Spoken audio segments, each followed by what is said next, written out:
NDC के education platform पर आपका स्वागत है। आज हम एक अलग टॉपिक जो क्लास 10th का त्रिकोणमिति जो टॉपिक है उसको पढ़ेंगे। ठीक है, तो हम त्रिकोणमिति टॉपिक पढ़ने से पहले हमें समकोण त्रिभुज के बारे में नॉलेज होना जरूरी है कि समकोण त्रिभुज में आधार क्या होता है, लंब क्या होता है और कर्ण क्या होता है, उसका जो ज्ञान है वो बहुत आवश्यक है। तो त्रिकोणमिति को शुरू करने से पहले हम समकोण त्रिभुज के बारे में पढ़ेंगे। तो समकोण त्रिभुज के बारे में हम अभी पढ़ते हैं। तो क्या होता है समकोण त्रिभुज? आपको पता है समकोण त्रिभुज क्या होता है? समकोण त्रिभुज का मतलब होता है कि जिसमें एक कोण 90 डिग्री का हो, जिसमें एक कोण 90 डिग्री का हो, क्या कहलाता है? समकोण त्रिभुज कहलाता है। जिसका एक कोण कितने डिग्री का हो? एक कोण 90 डिग्री का हो, क्या कहलाता है? समकोण त्रिभुज कहलाता है। अब इतने से हमारा काम होने वाला है नहीं। अब इसमें हमें और भी देखना होगा, आधार के बारे में, कर्ण के बारे में, लंब के बारे में और पाइथागोरस प्रमेय के बारे में। तो पाइथागोरस प्रमेय, जिसको हम बोधायन प्रमेय भी बोलते हैं, पाइथागोरस प्रमेय को क्या बोलते हैं? बोधायन प्रमेय भी बोलते हैं। तो पहले तो हम समकोण त्रिभुज बनाते हैं कि समकोण त्रिभुज एक, यहां से समकोण त्रिभुज के बारे में पहले हमें पता होना चाहिए कि न्यून कोण किसे कहते हैं। तो पहले यहां पे मैं लिख देता हूं कि न्यून कोण क्या होता है। न्यून कोण होता है कि 90 डिग्री से छोटे कोण को, 90 डिग्री से छोटे कोण को क्या कहते हैं? न्यून कोण कहते हैं। 90 डिग्री से छोटा कोण क्या कहलाता है? न्यून कोण कहलाता है। यहां से हमें इस बात का पता चल गया कि न्यून कोण क्या होता है। अब मैं एक त्रिभुज बना रहा हूं कि ये हमारे पास एक त्रिभुज है। क्या है? ये त्रिभुज है। अब इसको समकोण त्रिभुज कब बोलेंगे?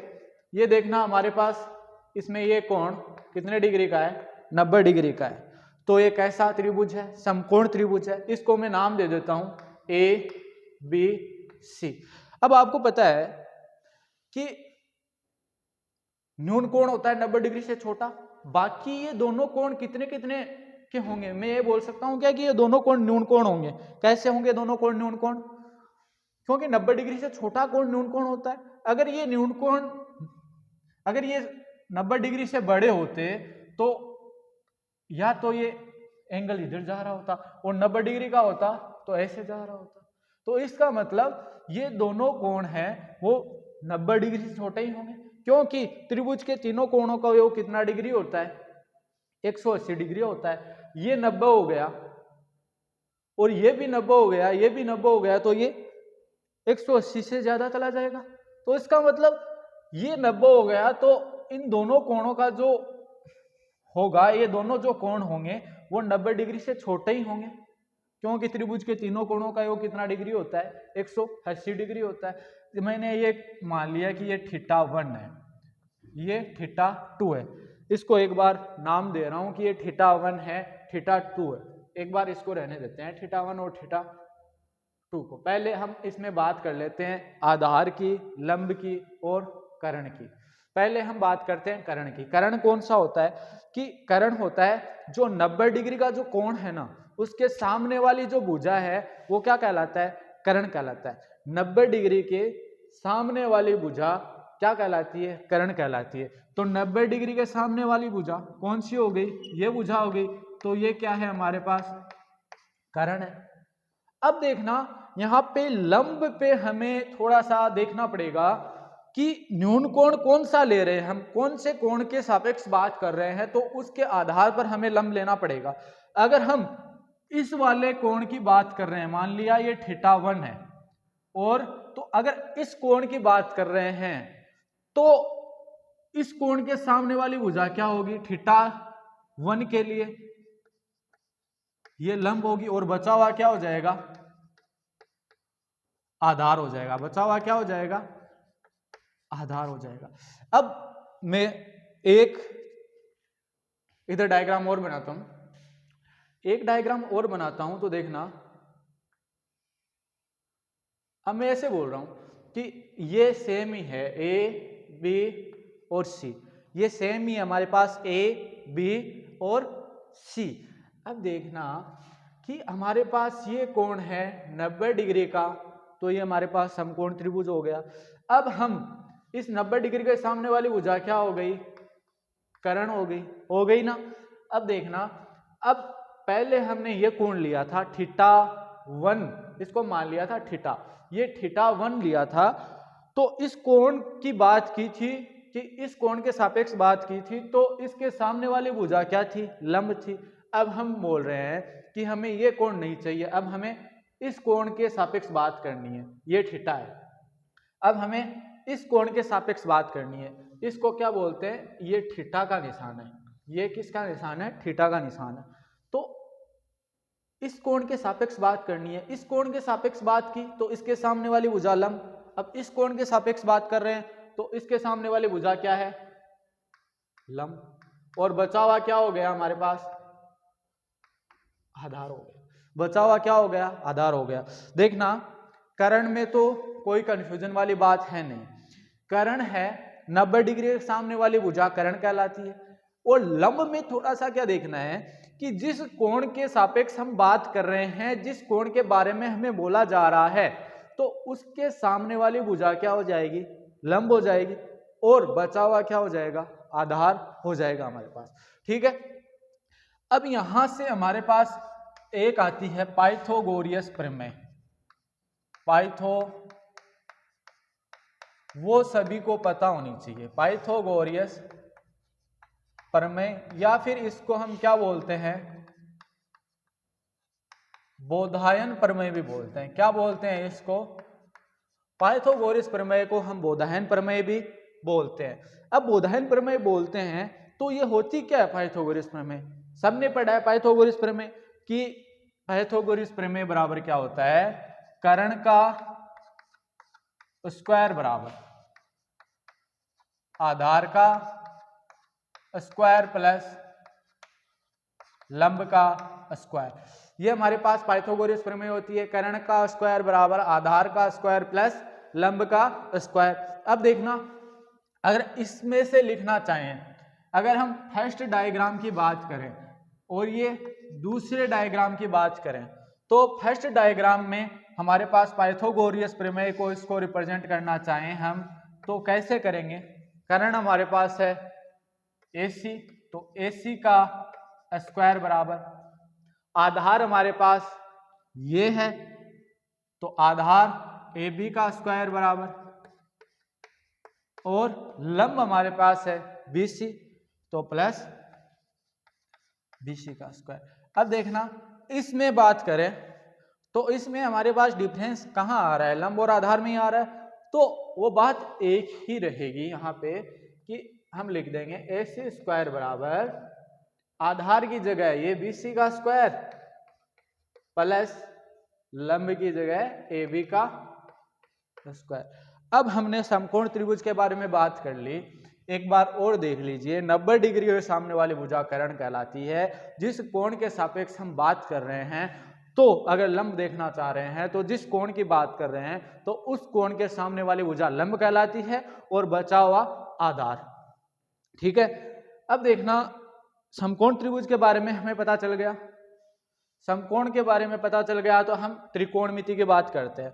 अब त्रिकोणमिति की बात करते हैं तो त्रिकोणमितीय अनुपात हमें पता है कितने होते हैं, 6 त्रिकोणमितीय अनुपात होते हैं। सबसे पहले तो हमें यही पता होना चाहिए कि त्रिकोणमितीय अनुपात कितने होते हैं, त्रिकोणमितीय अनुपात होते हैं 6। कौन से त्रिकोणमितीय अनुपात होते हैं, देखना मैं यहाँ पे लिख रहा हूं, एक तो होता है साइन थीटा। ये थीटा किसको रिप्रेजेंट कर रहा है, थीटा किसको रिप्रेजेंट कर रहा है, रिप्रेजेंट का मतलब किसके बारे में बता रहा है, थीटा, थीटा बता रहा है कोण के बारे में। कोण का नाम सुना है ना आपने, जैसे 10 degree 20 degree 30 degree 40 degree 50 degree, तो ये थीटा कोण के बारे में बता रहा है। ठीक है, एक तो होता है साइन थीटा, एक होता है कोस थीटा, एक होता है टेन थीटा। ये इसको बोलते हैं sine theta, cos theta, tan theta और cot theta, cosec theta, cosec theta और सेक थीटा। एक बार सुनने में थोड़ा सा अजीब लग रहा है, लेकिन ये धीरे धीरे प्रैक्टिस करोगे बोलने की तो ये अपने आप अपने माइंड में रिमाइंड होने लगेगा, धीरे धीरे होने लगेगा। एक बार शुरू में लग रहा है, लेकिन आप इसको बार बार में बोलने का अभ्यास करोगे तो ये धीरे धीरे अपने आप अपने माइंड में रिमाइंड होने लगेगा। देखना, ये sine theta, cos theta, tan theta, cot theta, sec theta और कोसेक थीटा, ये कितने त्रिकोणमितीय अनुपात है? 6 त्रिकोणमितीय अनुपात के बारे में हमारी जो 6 त्रिकोणमितीय अनुपात है हमारी 10th में, ये दिए गए हैं। अब देखना, इनके बारे में जाने से पहले मैं कुछ फॉर्मूलों की बात करता हूं, उनको आपको याद रखना है। ये आपके सामने ये त्रिभुज, जो भी समकोण त्रिभुज है वो बने हुए हैं। मैं यहां से कुछ बात करता हूं, कुछ फॉर्मूलों के बारे में बात करता हूं, तो मैं लिखता हूं, एक वर्ड लिखता हूं मैं यहां से, लाल बट्टे कैका। ये मैं एक वर्ड लिखा है मैंने, लाल बट्टे कैका। यहां से हम क्या बताएंगे? यहां से हम अब देखना सूत्र बनाएंगे। यहां से हम क्या बनाएंगे? फॉर्मूला बनाएंगे। यहां से हम कैसे बनाएंगे फॉर्मूला? इसको यहां से अलग कर देते हैं। एल का मतलब हम क्या बताएंगे? एल का मतलब लंब है। के का मतलब क्या बताएंगे? के का मतलब कर्ण है। ए का मतलब हम क्या बताएंगे? ए का मतलब हमारे पास आधार है। और के का मतलब कर्ण, ये हमने बता दिया। एल का मतलब लंब बता रहे हैं, के का मतलब कर्ण बता रहे हैं, और ए का मतलब आधार बता रहे हैं। ए का मतलब क्या बता रहे हैं? आधार बता रहे हैं। अब देखना कि साइन थीटा, अब मैं यहाँ पे डायरेक्ट लिख देता हूं। मैंने 3 मान लिखे यहाँ पे कि साइन थीटा, कोस थीटा और टेन थीटा। ठीक है, मैंने ये 3 मान लिखे। अब इसके नीचे मैं लिखता हूं, ये किसका फॉर्मूला है? ये साइन थीटा का फॉर्मूला है। इसके नीचे मैं लिखता हूं, ये किसका फॉर्मूला है? कोस थीटा का फॉर्मूला है। और इसके नीचे लिखता हूं मैं, ये किसका फॉर्मूला है? ये टेन थीटा का फॉर्मूला है। हमारे पास 3 त्रिकोणमितीय अनुपात के सूत्र निकल के आ गए। साइन थीटा का सूत्र निकल के आ गया हमारे पास कोस थीटा का सूत्र निकल के आ गया, हमारे पास टेन थीटा का सूत्र निकल के आ गया। साइन थीटा का फॉर्मूला है, यहां से देखना, लाल बट्टे कैका। साइन थीटा का क्या है? लंब बट्टे कर्ण। साइन थीटा का फॉर्मूला क्या है हमारे पास? लंब बट्टे कर्ण। ये किसका फॉर्मूला है? साइन थीटा का। कोस थीटा का हमारे पास फॉर्मूला क्या है? आधार बट्टे कर्ण। और टेन थीटा का हमारे पास फॉर्मूला क्या है? लाल बट्टे कैका से बताओ, लंब बट्टे आधार। क्या है? लंब बट्टे आधार। ये हमारे पास 3 के तो फॉर्मूले निकल के आ गए। अब 3 के और चाहिए। कौन से 3 बच गए? एक तो बच गया कोट थीटा, एक बच गया कोसेक थीटा, एक बच गया सेक थीटा। तो देखना, इनमें कोई ऐसा सिस्टम, इनको भी जिनको जिस तरह है इनको बनाया था वैसे ही इनको बना लेंगे। कैसे बना लेंगे? देखना, ये टेन थीटा है। मैं देखना टेन थीटा के नीचे यहां पे लिख रहा हूं कोट थीटा। टेन थीटा के नीचे क्या लिख दिया मैंने? Cot theta. और कोस थीटा के नीचे लिख रहा हूं सेक थीटा। और साइन थीटा के नीचे क्या लिख रहा हूं? Cosec theta. टेन थीटा के नीचे कोट थीटा, साइन थीटा के नीचे कोसेक थीटा और कोस थीटा के नीचे सेक थीटा लिख दिया। अब देखना, लिख तो दिया, लेकिन अब बोलेंगे सर करेंगे क्या? आपने लिख तो दिया, अब आगे क्या करना है? आगे कुछ नहीं करना। देखना, आगे ये करना है कि कोट थीटा है ना, तो इसको टेन थीटा से उल्टा कर दो। कोट थीटा का फॉर्मूला टेन थीटा से उल्टा कर दो। कोट थीटा का फॉर्मूला क्या कर दो? टेन थीटा से उल्टा कर दो। मतलब टेन थीटा का फॉर्मूला लंब बटे आधार है, तो कोट थीटा का फॉर्मूला क्या हो जाएगा? आधार बटे लंब हो जाएगा। अब आप बोलोगे इस सेक थीटा का क्या करें?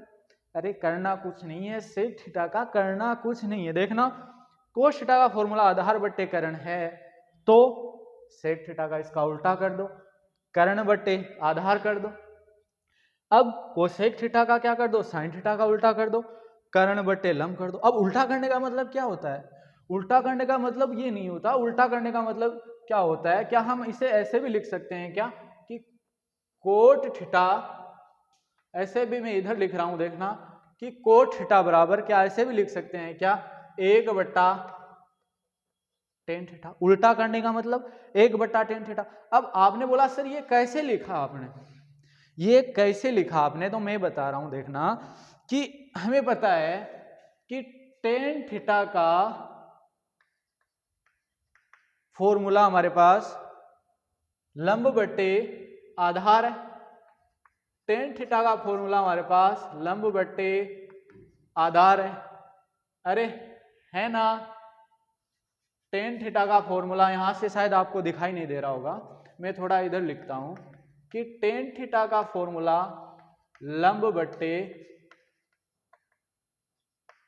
आधार है ना। तो यहां पे मान रखते हैं, तो क्या हमारे पास, मैंने अभी बताया कि कोट थीटा का फॉर्मूला tan थीटा का उल्टा होगा, मतलब कोट थीटा का फॉर्मूला क्या होगा, आधार बटे लंब होगा।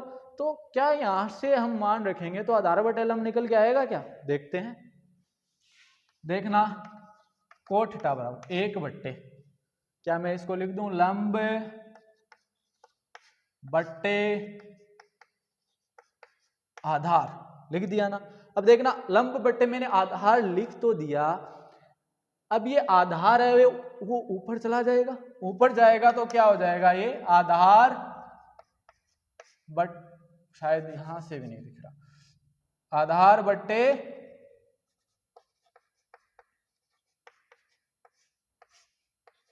लंब। तो हमारे पास कोट थीटा को, कोट थीटा का मतलब कोट थीटा बराबर हम 1/tan थीटा भी बोल सकते हैं, क्योंकि कोट थीटा का फॉर्मूला क्या होता है, tan थीटा का उल्टा होता है। अगर tan थीटा का लंब बटे आधार है तो कोट थीटा का आधार बटे लंब होगा। इसी प्रकार कोस थीटा बराबर हम 1/sec थीटा बोल सकते हैं, या फिर क्या बोल सकते हैं, 1/sec थीटा बोल सकते हैं, या फिर क्या बोल सकते हैं कि sec थीटा का फॉर्मूला होता है वो कोस थीटा का उल्टा होता है। तो यहां से हम sec थीटा बराबर 1/cos थीटा बोल सकते हैं, या क्या बोल सकते हैं, या ये बोल सकते हैं कि जो sec थीटा का जो फॉर्मूला होता है वो cos थीटा का उल्टा होता है, मतलब कर्ण बट्टे आधार, क्या बोल सकते हैं, कर्ण बट्टे आधार बोल सकते हैं। अब देखना कोसेक थीटा, इसी प्रकार कोसेक थीटा का किसका उल्टा हो जाएगा, साइन थीटा का उल्टा हो जाएगा। अगर साइन थीटा का फॉर्मूला लंब बट्टे कर्ण है तो कोसेक थीटा का कर्ण बट्टे लंब हो जाएगा। तो यहां पे कोसेक थीटा बराबर 1/साइन थीटा, ये ऊपर 1 लगा रहे हैं नीचे ये लगा रहे हैं, इसका मतलब क्या है, इसका मतलब यही है कि हम उल्टा कर रहे हैं, किसका, कोसेक थीटा का। कोसेक थीटा को किसको उल्टा कर रहे हैं, किसका, साइन थीटा का कर रहे हैं। तो देखना कर्ण बटे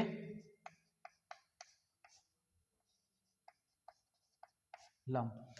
अब हमने ये सूत्र पढ़ लिए, ये सूत्र एक बार वापस से रिवाइज करा देता हूं मैं। साइन थीटा का फॉर्मूला लाल बटा कैका से देखो लंब बटे कर्ण होता है, कोस थीटा का फॉर्मूला लाल बटे कैका से देखो आधार बटे कर्ण होता है, और टेन थीटा का फॉर्मूला लंब बटे आधार होता है। अब बाकी 3 त्रिकोणमितीय अनुपात कौन से बच गए, हमारे पास 3 त्रिकोणमितीय अनुपात बच गए, कोट थीटा, सेक थीटा और cosec theta. Cot theta tan theta के फॉर्मूले का उल्टा होगा, सेक थीटा कोस थीटा के फॉर्मूले का उल्टा होगा, और कोसेक थीटा साइन थीटा के फॉर्मूले का उल्टा होगा। ठीक है, यहां से इतनी बात हमने देख ली। अब देखना मैं ये जो पाइथागोरस प्रमेय है एक बार ये और देख लो कि कर्ण का स्क्वायर बराबर आधार का स्क्वायर प्लस लंब का स्क्वायर, ये हमारे पास एक फॉर्मूला होता है। अब मैं एक बार ये ऊपर से साफ कर रहा हूं।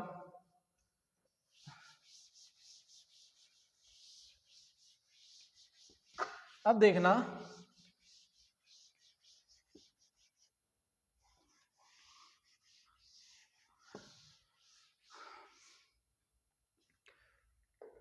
अब ये आपको पता है ये लंब कर्ण आधार कौन से त्रिभुज में आते हैं? अरे ये लंब है, ये आधार है, ये कर्ण है, ये हमने समकोण त्रिभुज में पढ़े हैं ना।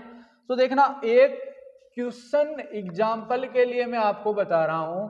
आपके पास एक क्वेश्चन है कि साइन थीटा बराबर 3/4 है, तो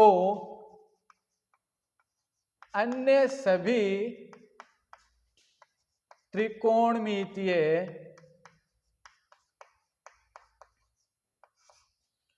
अनुपात याद करो कि साइन थीटा बराबर 3/4 है, तो अन्य सभी त्रिकोणमितीय अनुपात हमें याद करने हैं। साइन थीटा बराबर 3/4 है, तो देखना अब आप बोलोगे और कुछ दिया ही नहीं, अन्य कैसे त्रिकोणमितीय अनुपात याद करेंगे? तो हमारे पास फॉर्मूला है ना, साइन थीटा का फॉर्मूला अभी हमने पढ़ा है ना। क्या होता है साइन थीटा का फॉर्मूला? साइन थीटा का फॉर्मूला होता है लंब बटे कर्ण। तो देखना यहां से हमारे पास किसका किसका मान दिखाई दे रहा आपको?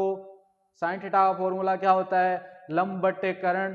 तो यहां से हमारे पास लंब और कर्ण का मान दिखाई दे रहा है। अरे दिखाई दे रहा या नहीं दे रहा? साइन थीटा का फॉर्मूला लंब बटे कर्ण होता है, तो यहां से हमारे पास मान दिखाई दे रहा है या नहीं दे रहा? दे रहा है ना। क्यों क्यों दे रहा है, कैसे दे रहा है? देखना लंब बटे कर्ण तो होता है, ये तो सभी को पता है, लंब बटे कर्ण होता है 3/5 करते हैं इसको।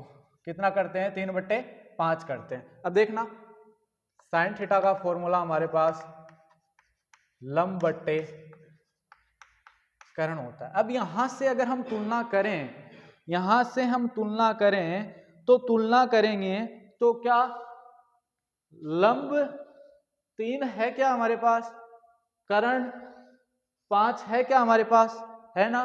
तो लंब का मान हमारे पास 3 है, कर्ण का मान हमारे पास 5 है। तो क्या पाइथागोरस प्रमेय का यूज कर सकते हैं? पाइथागोरस प्रमेय अभी हमने देखी है क्या होती है। पाइथागोरस प्रमेय किसके निकालने के लिए पाइथागोरस प्रमेय यूज करेंगे? आधार निकालने के लिए।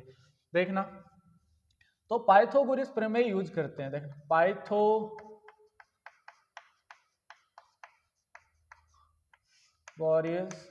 प्रमेय क्या होती है? पाइथागोरस प्रमेय कि कर्ण का स्क्वायर बराबर आधार का स्क्वायर प्लस लंब का स्क्वायर, यही होती है ना।